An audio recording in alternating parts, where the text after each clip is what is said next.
Hi good evening. This is Vani Manjunath. Welcome to my YouTube channel. ಇವತ್ತು ನಾವು as usual Nifty ಮತ್ತು bank ನಿಫ್ಟಿಯ ಒಂದು ಅನಾಲಿಸಿಸನ್ನು ಮಾಡೋಣ. ಹಾಗೆ ಒಂದು ಲಾಂಗ್ ಒಂದು ಬ್ರೇಕ್ ನಂತರ ಮಾರ್ಕೆಟು ಯಾವ ರೀತಿ ಎಲ್ಲ ರಿಯಾಕ್ಟ್ ಮಾಡ್ತು ಅನ್ನೋದು ಕೂಡ ನೋಡೋಣ. ಓಕೆನಾ? ಸೊ ನಾನೀಗ ನಿಫ್ಟಿ ಒಂದು ಅನಾಲಿಸಿಸಲ್ಲಿ ಇದ್ದೇನೆ. ಸೊ ಎಲ್ಲಿ ಮಾರ್ಕೆಟ್ ಬಂದು ನಿಂತಿದೆ ಅದನ್ನು ಕೂಡ ನೋಡೋಣ. ಹಾಗೆ ನಮ್ಮ ಒಂದು ಸೆಟಪ್ ಪ್ರಕಾರ ಎಲ್ಲೆಲ್ಲಿ ಟ್ರೇಡ್ ಸಿಕ್ತು ಅನ್ನೋದು ಕೂಡ ನೋಡೋಣ. ಓಕೆನಾ? ಸೊ ನಾವು ಈ ಲೈನೆಲ್ಲ ಮೊದಲೇ ಹಾಕ್ಕೊಂಡಿರೋದೆ ಅಲ್ವಾ? ಯಾವಾಗ 28 ಇಂದನೇ ನಮಗೆ ಇದು ಲೈನ್ ಎಲ್ಲ ಆಲ್ರೆಡಿ ಡ್ರಾ ಮಾಡ್ಕೊಂಡಿರೋದು ಆಗೇ ಇದೆ. ಇರಲಿ, ಅದು ಇಂಟ್ಯಾಕ್ಟ್ ಆಗೇ ಇರುತ್ತೆ. ಯಾಕಂದರೆ ರೆಸಿಸ್ಟೆನ್ಸ್ ಲೆವೆಲ್ಗೆ ನಮಗೆ ಇದು ಮುಂದೆ ಹೆಲ್ಪ್ ಆಗುತ್ತೆ. ಓಕೆನಾ? ಸೊ ರೈಟ್ ನಾವು ಅಂದ್ಕೊಂಡಿದ್ವಿ ಈ ಒಂದು ಲೈನ್ ಬ್ರೇಕ್ ಆದರೆ ನೆಕ್ಸ್ಟ್ ನಮಗೆ ಸಿಗೋದೇನೆ ಇಲ್ಲಿ 23,200 ಅರೌಂಡ್ ಅಂತ ಒಂದು ಸಪೋರ್ಟ್ ಅಂತ ಅಂದ್ಕೊಂಡಿದ್ವಿ. ಈಗ ಪ್ರೆಸೆಂಟ್ ನಮಗೆ ಮಾರ್ಕೆಟ್ ಅಲ್ಲೇ ಬಂದಿದೆ. ಸೊ ಅದಕ್ಕಿಂತ ಫಸ್ಟ್ ನಾವು ಇವತ್ತು ಮಾರ್ಕೆಟಲ್ಲಿ ನಮಗೆ ಇವತ್ತೆಲ್ಲ ಎಲ್ಲೆಲ್ಲಿ ನಮಗೆ ಟ್ರೇಡಿಂಗಿಗೆ ಅವಕಾಶ ಸಿಕ್ತು ಇಂಟ್ರಾಡೇನಲ್ಲಿ ಅನ್ನೋದನ್ನು ಕೂಡ ನೋಡೋಣ. ಸೊ ಇವತ್ತು ಗೊತ್ತಿದೆ ಮಾರ್ಕೆಟು ಯಾವ್ಯಾವ ಕಾರಣಗಳಿಂದ ಬಿದ್ದಿದೆ ಅನ್ನೋದು ಗೊತ್ತಿದೆ. ಸೊ ಗ್ಲೋಬಲ್ ಮಾರ್ಕೆಟ್ ಎಲ್ಲದು ಕೂಡ ರೆಡ್ಡೇ ಇತ್ತು. ನಾವು ತುಂಬ ದಿನದಿಂದ ಒಂದೇ ಟಾಕ್ಸಲ್ಲಿದ್ವಿ, ಟ್ಯಾರಿಫ್ ರೇಟ್ಸ್ ಅಂತ. ಸೊ ಅದರ ಒಂದು ಇಂಪ್ಲಿಮೆಂಟೇಷನ್ನು ಆವಾಗಿಂದ ಆಗಾಗ ಇಂಪ್ಯಾಕ್ಟ್ ಆಗ್ತಾ ಇತ್ತು. ಸೊ ಇಂಪ್ಲಿಮೆಂಟ್ ಆಯಿತು ಅಂದಾಗ ಅದರ ಜೋರಾಗಿ ಇಂಪ್ಯಾಕ್ಟ್ ನಮಗೆ ಕಾಣಿಸ್ಕೊಂಡಿದೆ ಅಷ್ಟೇ. ಸೊ ಇವತ್ತು ಗ್ಯಾಪ್ ಡೌನ್ ಅನ್ನೋದು ಗೊತ್ತಾಯ್ತಲ್ವಾ? ಎಲ್ಲ ರೆಡ್ಡಿದಿಂದ ನಮ್ಮದು ಗ್ಯಾಪ್ ಡೌನ್ ಆಯಿತು. ಸೊ ನಮ್ಮ ಒಂದು ಎಕ್ಸಾಕ್ಟ್ ಏನಾದ್ರು ಗ್ಯಾಪ್ ಡೌನ್ ಆಗಲಿ ಗ್ಯಾಪ್ ಅಪ್ ಆಗಲಿ, ಬಟ್ ನಮ್ಮ ಒಂದು area of executions very much important ಆಗುತ್ತೆ ಅಲ್ವಾ? ಯಾಕೆ ಫಸ್ಟ್ ಒಂದು ಇದರಲ್ಲೇ ಮೊಮೆಂಟಮ್ ಕೊಡ್ತು ಅನ್ನೋದು ಕೂಡ ಒಂದು ಪ್ರಶ್ನೆ ಆಗಿರುತ್ತೆ. ಸೊ ಗ್ಯಾಪ್ ಡೌನ್ ಆಯಿತು. ಈ ಏರಿಯಾ ಬಂದು ನಮ್ಮ ಒಂದು ಕ್ರೂಷಿಯಲ್ ಏರಿಯಾ. ಇದೇ ಏರಿಯಾದಿಂದನೇ ನಮಗೆ ಬೌನ್ಸ್ ಆಯಿತು. ಸೊ ಬೌನ್ಸ್ ಆದಾಗ ನಮಗೆ ದೋಸ್ ಆರ್ ಎಕ್ಸ್ಪೀರಿಯನ್ಸ್ಡ್ ಇದನ್ನು ಕೂಡ ಕ್ಯಾಪ್ಚರ್ ಮಾಡಿರ್ತಾರೆ. ಸೊ ಗೊತ್ತಾಗಲಿಲ್ಲಪ್ಪ, ಎಲ್ಲ ವರ್ಲ್ಡ್ ಮಾರ್ಕೆಟೆಲ್ಲ ರೆಡ್ಡಲ್ಲಿದೆ, ನಾನು ಬೈ ಕಡೆ ಹೋಗೋದು ಎಷ್ಟು ಸರಿ ಅಂತ ಅಂದ್ಕೊಂಡವ್ರು ಕೂಡ we can wait for the reversal ಅಲ್ವಾ? ಸೊ ನಮಗೆ ಒಂದು ರಿವರ್ಸಲ್ ಏರಿಯಾ ಈ ಏರಿಯಾ ಆಗಿತ್ತು. ಎಕ್ಸಾಕ್ಟ್ ಆ ಏರಿಯಾದಿಂದನೇ ರಿವರ್ಸ್ ಆಯಿತು. ಮತ್ತು ನಮಗೆ ಅಲ್ಲಿ ಕನ್ಫರ್ಮೇಷನ್ಸ್ ಕೂಡ ಸಿಕ್ಕಿರೋದ್ರಿಂದ ಅದೇ ಏರಿಯಾದಿಂದ ನಾವು ಈ ಎಂಟ್ರಿ ಕೂಡ ತೊಗೊಂಡ್ವಿ. ಸೆಲ್ ಸೈಡ್ ಬೇಡ, ನಾನು ಬೈ ಸೈಡ್ ಮಾಡೋದೇ ಇಲ್ಲ, ಇಷ್ಟೆಲ್ಲ ರೆಡ್ ಇದೆ ಅಂದಾಗ ಕೂಡ ವೆಯ್ಟೆಡ್ ಈ ಒಂದು ಏರಿಯಾಗೆ ವೆಯ್ಟ್ ಮಾಡ್ಬೋದು, ಮಾಡಿಬಿಟ್ಟು ಟ್ರೇಡ್ ತೊಗೊಳ್ಬೋದಾಗಿತ್ತು. ಸೊ ನಮಗೆ ಆಲ್ಮೋಸ್ಟ್ ಟಾಪಲ್ಲೇ ಎಂಟ್ರಿ ಸಿಕ್ಕಿದೆ. ಈ ಒಂದು ಏರಿಯಾದಿಂದನೇ ನಮಗೆ ಒಂದು ಪುಟ್ ಸೈಡ್ಗೆ ಅಥವಾ ಡೌನ್ ಸೈಡ್ಗೆ ನಮಗೆ ಒಂದು ಎಂಟ್ರಿ ಸಿಕ್ಕಿದೆ. ಅಲ್ಲಿಂದ ಈಸಿಯಾಗಿ ನಾವು ಮೊನ್ನೆನೇ ಡ್ರಾ ಮಾಡಿ ಇಟ್ಕೊಂಡಿದ್ವಿ ಈ ಲೆವೆಲನ್ನು ಟಚ್ ಮಾಡಿದ್ದು. ಅದು ಮೊಮೆಂಟಮಲ್ಲಿ ಟಚ್ ಮಾಡಿರೋದ್ರಿಂದ ಆಲ್ಮೋಸ್ಟ್ ಎಲ್ಲ ನಮ್ಮ ಒಂದು ಪ್ರೀಮಿಯಮ್ಸ್ ಕೂಡ ಅಷ್ಟೇ ರೀತಿ even out of the money ಕೂಡ ಚೆನ್ನಾಗಿ ಪರ್ಫಾರ್ಮ್ ಮಾಡಿದೆ ಇವತ್ತು. ಯಾಕಂದರೆ ಒನ್ ಸೈಡ್ ಮಾರ್ಕೆಟ್ ಇದೆ. So one of the good market ಅಂತ ಅನ್ಬೋದು. ಯಾಕಂತಂದರೆ ಡೌನ್ ಮಾರ್ಕೆಟಲ್ಲಿ ಡೌನ್ ಆಗಿ ಅಪ್ ಆದಾಗ what we call sell and rise ಅಂತ ಹೇಳ್ತೀವಿ. ಸೊ ಆ ಒಂದು ಮೊಮೆಂಟಮ್ ಇವತ್ತು ನೀಟಾಗಿ ನಮಗೆ ಪೀಕಲ್ಲಿ ಸಿಕ್ತು. ಸೊ ಒಂದು ಒಳ್ಳೆಯ ಒಂದು ಕ್ಯಾಪ್ಚರ್ ಮಾಡೋದಕ್ಕೆ ಒಳ್ಳೆಯ ಒಂದು ಏರಿಯಾ ಕೂಡ ಆಗಿತ್ತು. ಈ ಒಂದು ಮೊಮೆಂಟನ್ನು ನಾವು ಕ್ಯಾಪ್ಚರ್ ಕೂಡ ಮಾಡಿದ್ವಿ. ಸೊ ಇಲ್ಲೆಲ್ಲ ಸ್ವಲ್ಪ ಸೈಡ್ ವೇಸಲ್ಲಿ ಹೋಯಿತು, ಬಟ್ ಪರವಾಗಿಲ್ಲ ನಮಗೆ. ಯಾಕಂದರೆ ಮೊಮೆಂಟಮಲ್ಲಿ ನಮಗೆ ಸಿಕ್ಕಿರೋದ್ರಿಂದ ಇದೆಲ್ಲ ಏನು ಇರ್ರಿಲೆವೆಂಟ್ ಆಗುತ್ತೆ. ಸೊ ಇದು ನಮ್ಮ ಒಂದು ನಿಫ್ಟಿಯ ಒಂದು ಟ್ರೇಡ್ ಸಿಕ್ಕಿದ್ದಂಥ ಒಂದು ಏರಿಯಾನ ಹೇಳಿದೆ.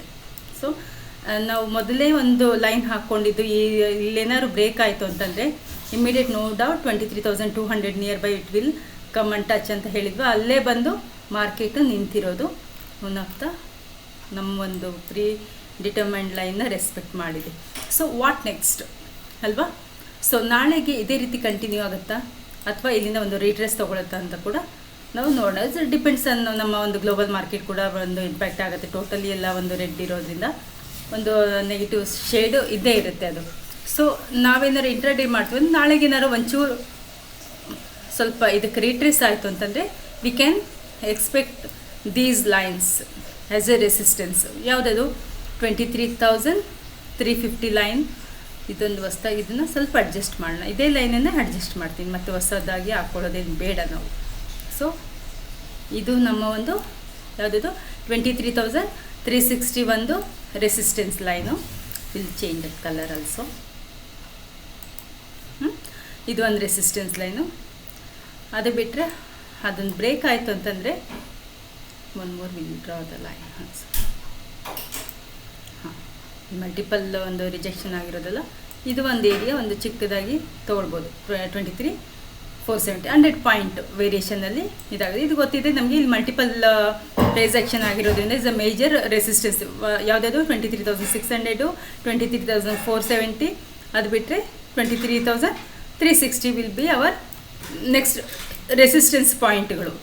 ಏನಾದ್ರು ಇನ್ ಕೇಸ್ ಮಾರ್ಕೆಟ್ ನಾಳೆಗೂ ಗ್ಯಾಪ್ ಡೌನ್ ಆಯಿತು ಅಂತ ಅಂದ್ಕೊಂಡ್ರೆ ನಮಗೆ next support will be our ಸೀಸ್ ಫಸ್ಟ್ ಬಂದು 23,000. That's one of the our major psychological level ಅಲ್ವಾ. ಯಾ, ಒಂದು 10-20 ಪಾಯಿಂಟ್ ಬಫರ್ ಇಟ್ಕೊಂಡಿರ್ತೀವಿ. So this is going to become support. ಇದು ಒಂದು ಸಪೋರ್ಟು. ಅದು ಬಿಟ್ಟರೆ ನಮ್ಮದು ನೆಕ್ಸ್ಟ್ ಗ್ಯಾಪ್ ಮಾಡಿಕೊಂಡು ಹೋಗಿದ್ದಲ್ಲ, ಎಸ್ ಈ ಏರಿಯಾ 22,800. ನೆಕ್ಸ್ಟ್ ಏರಿಯಾ ಬಂದ್ಬಿಟ್ಟು ನನ್ನದು 22,800 area will become hour next support. So will mark it here.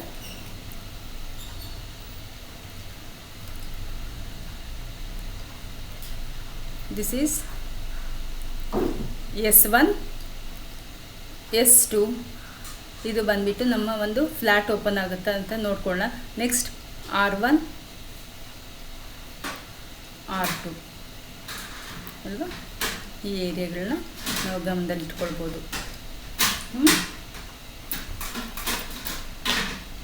Okay, will dive into the bank Nifty.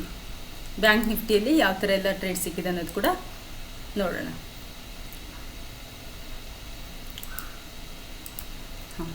So same point which we have marked ಅಲ್ಲ, previous ಕ್ಲಾಸಲ್ಲಿ ನಾವೇನು mark ಮಾಡಿಟ್ಟಿದ್ವಿ ಅದೇ intact ಆಗಿದೆ. So this is going to become one of the range. ಇಲ್ಲಿಂದ ಒಂದು bounce ಕೂಡ ಆಗುವಂಥ ಸಾಧ್ಯತೆ. But this another few points to come down. So 50,680ವರೆಗೂ ನಮಗೆ ಒಂದೊಂದು ಡೌನ್ ಸೈಡ್ಗೆ ಸ್ಪೇಸ್ ಇದೆ. ಇದು will adjust this line.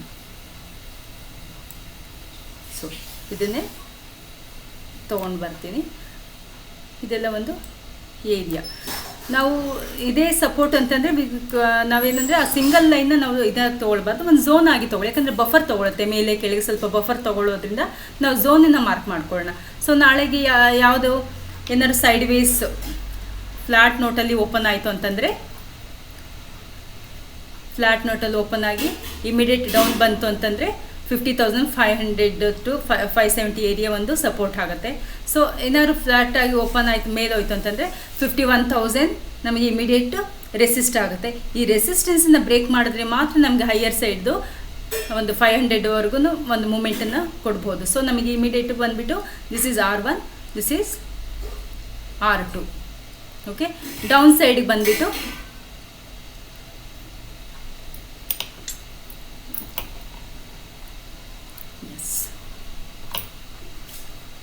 Just minute. Next S2 ಬಂದುಬಿಟ್ಟು ನಮಗೆ ಇಲ್ಲಿ ಒಂದು ಸಪೋರ್ಟ್ ಇದೆ ಅಲ್ವಾ, which we can see naked ಐಸಿಗೆ ಏನು ಕಾಣಿಸುತ್ತಲ್ಲ ಅದನ್ನೇ ನಾವು ಕನ್ಸಿಡರ್ ಮಾಡುವಂಥದ್ದು. ಸೊ ಇದು ಬಂದು S1, ಈ ಏರಿಯಾ ಬಂದುಬಿಟ್ಟು S2. ನಾಳೆಗೆ ಗ್ಯಾಪ್ ಡೌನ್ ಆಗುತ್ತಾ ಗ್ಯಾಪ್ ಅಪ್ ಆಗುತ್ತಾ ಡಿಪೆಂಡ್ ಇದು ಏನು ಗ್ಲೋಬಲ್ ಮಾರ್ಕೆಟ್ ಮೇಲೆ ಡಿಪೆಂಡ್ ಇರುತ್ತೆ. ಬೇಸ್ಡ್ ಆನ್ ದಟ್ ನಾವು ಯಾವ ರೀತಿ ಓಪನ್ ಆಗುತ್ತೋ ಅದಕ್ಕೆ ತಯಾರಿರೋದು ಅಷ್ಟೇ. ಗ್ಯಾಪ್ ಡೌನ್ ಓಪನ್ ಆಯಿತು ಅಂದರೆ we know that S1 is here, S2 is here. Gap up open ಆಯಿತು ಅಂದರೆ R1, R2 is here. Flat open ಆಯಿತು ಅಂದರೆ ಯಾವ ಸೈಡ್ ಮೂವ್ ಆಗ್ತದೆ, ಎಲ್ಲಿವರೆಗೂ ರೀಚ್ ಆಗುತ್ತೆ ಅಂತ ನಮಗೆ ಕನ್ಫರ್ಮ್ ಆಗಿ ಗೊತ್ತಾಗುತ್ತೆ. This is my analysis on Nifty and bank Nifty. I hope you got some idea about the ಯಾವುದು ಇಂಡೆಕ್ಸ್ ಬಗ್ಗೆ ನಿಮಗೆ ಒಂದು ಇದಾಯಿತು ಅಂತ ಒಂದು ಐಡಿಯಾ ಬಂತು ಅಂದ್ಕೊಳ್ತೀನಿ. Thank you very much for watching this video. Have a nice reading ahead. Thank you.